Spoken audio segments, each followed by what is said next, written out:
Welcome back, drama fiends. Today, we're diving into the saga of Mark Thompson, a contractor who simply secured his 50-acre ranch only to find himself in the crosshairs of the Iron Countess, an HOA president whose ambition escalated from demanding the removal of a gate to attempted land theft.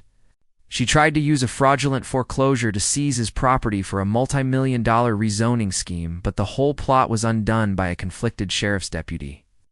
The revenge in this story is pure, perfect, and absolute, resulting in the Countess losing her home, her power, and her freedom. This is the definition of devastating justice served.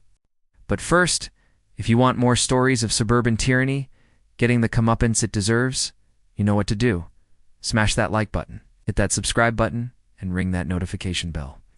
Now let's get into the insanity that went down at Willow Creek Ranch. Chapter 1. The Gate and the Forged Bylaw. Mark Thompson owned 50 acres of agricultural land. Willow Creek Ranch on the edge of the Whispering Pines Estates HOA, his association was minimal, mostly just paying a small maintenance fee. The conflict began when Mark, dealing with local equipment thefts, installed a locked, heavy-duty steel gate on his private quarter-mile driveway, notifying the HOA as a courtesy. Enter Beatrice Albright, the Iron Countess, the HOA president, who saw her position as absolute power.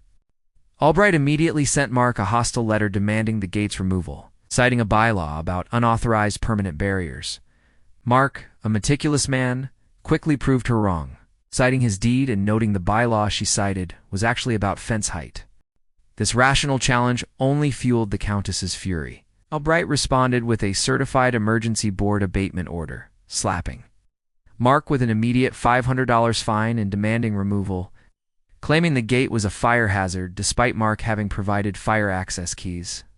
The situation exploded late one night when Mark caught Albright and her meek husband, Gary, attempting to saw through his gate hinges with an angle grinder, an act of criminal vandalism.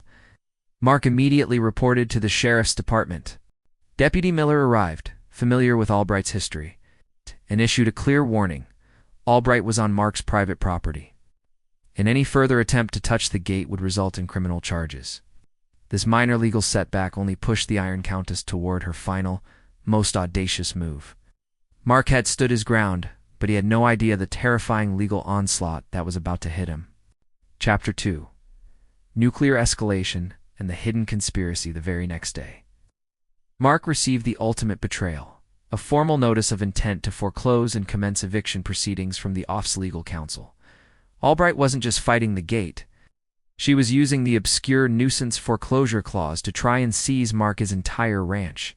The legal filing claimed Mark's private road was subject to a centuries-old, irrevocable ingress-egress easement, making it a required public access point.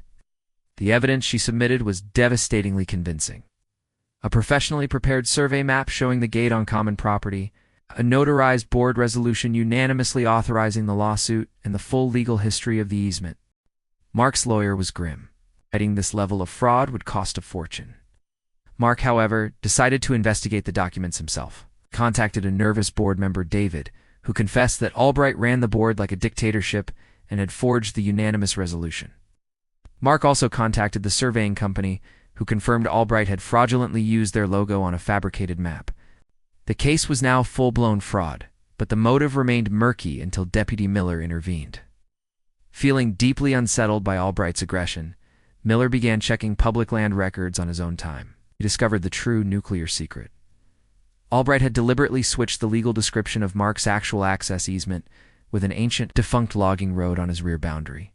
The reason? Albright was secretly lobbying the county commission to rezone Mark's 50 acres from agricultural to high-density residential for a massive multi-million-dollar development deal. The rezoning required the land to have public access, the exact false legal precedent Albright was attempting to establish by foreclosing on Mark over the gate. Mark realized Albright didn't just want the lot gone. She wanted his $5 million ranch, armed with the proof of forgery, the confession, and Miller's evidence of the conspiracy.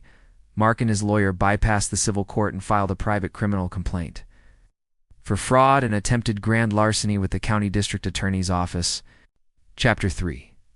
The final, permanent victory. Justice was swift, public, and absolute. The DA's office moved immediately on the evidence. The sheriff's department vehicles, with Deputy Miller watching, pulled up to the Iron Countess's house, serving her a criminal summons.